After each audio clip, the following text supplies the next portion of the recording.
Alors, pour débuter avec cette mise en relation entre le I-Ching et le tarot, je vais commencer par la carte du pendu qui dérange bien souvent parce que, évidemment, elle renvoie à une notion d'immobilité, de ralentissement, de choses en suspens.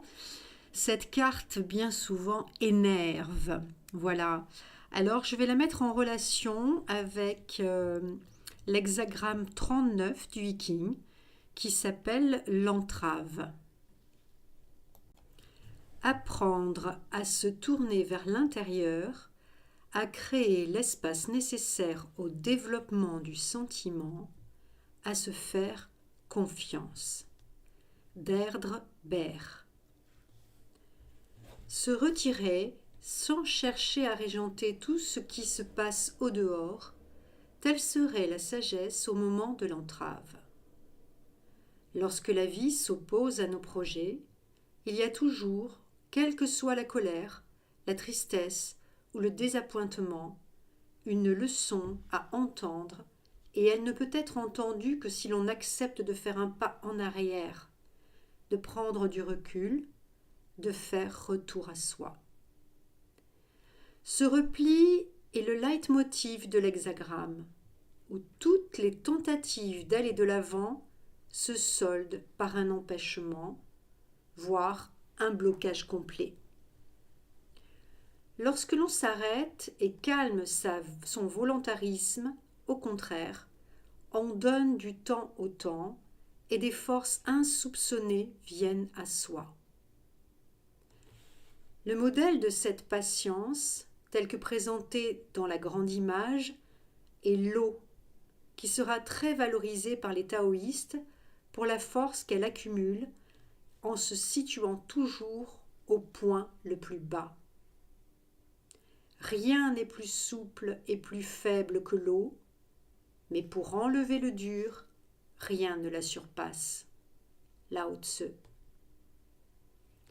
Une tonalité d'acceptation, de lenteur, d'arrêt donc, tout à fait positive, car elle correspond à une phase yin importante, la réagrégation des énergies. Le suspens de l'action, en effet, n'est pas résignation.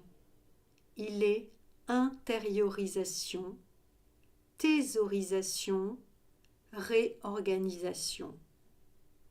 Il est aussi apprentissage de la limite, du non, du rien, et en ce sens, accroissement de conscience. L'obstruction est un passage obligé de tout parcours.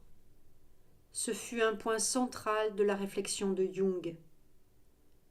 Ne manque-t-il pas quelque chose, demandait-il, à qui ne se heurte nulle part à un obstacle insurmontable, susceptible de l'inciter à hésiter et ainsi à réfléchir sur lui-même? Je poursuis avec ce qui est nommé jugement dans les commentaires du I-Ching. Le sud-ouest est avantageux, le nord-est n'est pas avantageux.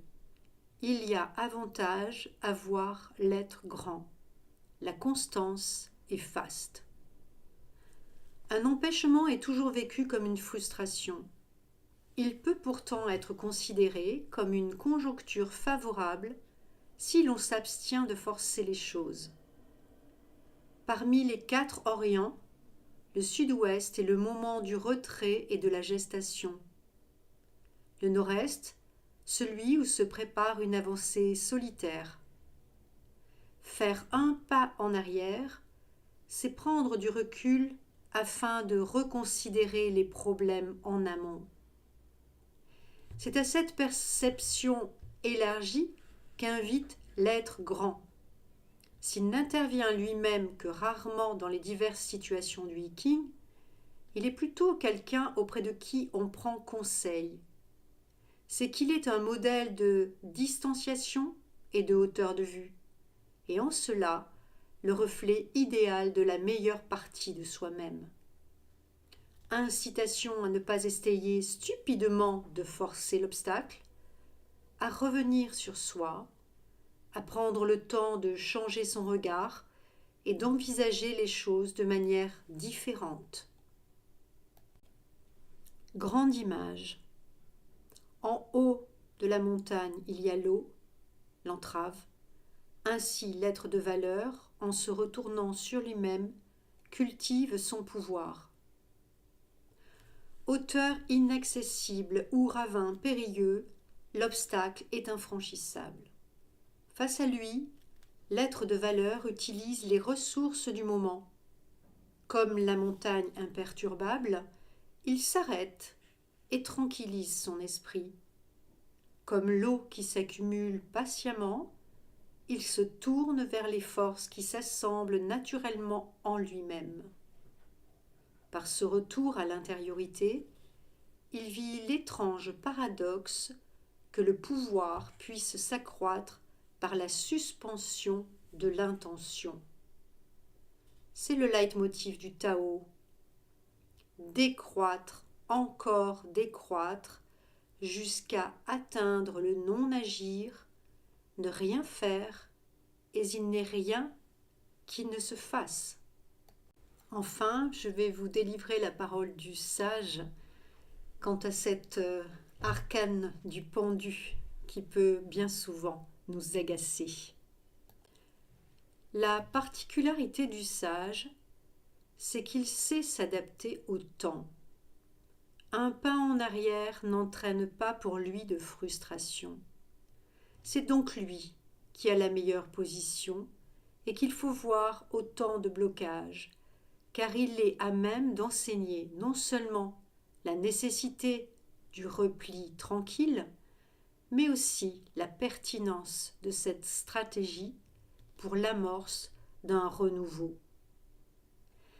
Car c'est bien d'une transition dont il est question, d'une évolution pour laquelle son expérience est précieuse.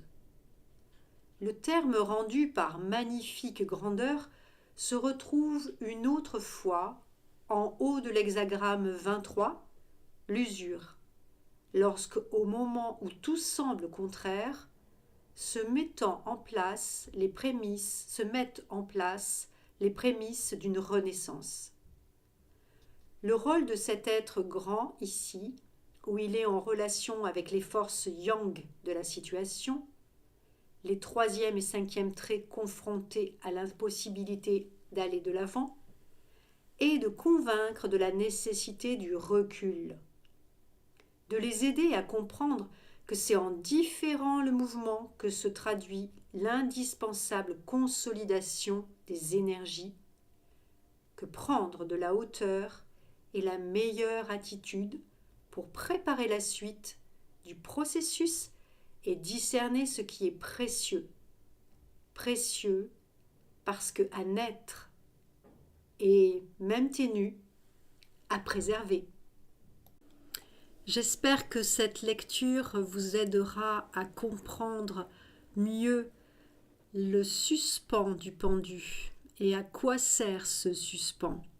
Comment aussi accepter une forme de frustration dans la compréhension profonde de ce que peut apporter un arrêt. Si cette vidéo vous a plu, vous a intéressé, évidemment, vous pouvez la partager avec vos amis, surtout ceux qui n'aiment pas beaucoup cette figure du pendu. Voilà, vous pouvez liker, cela m'encourage. Et bien entendu, vous pouvez vous abonner pour suivre les prochaines mises en relation Tarot I Ching. À très bientôt.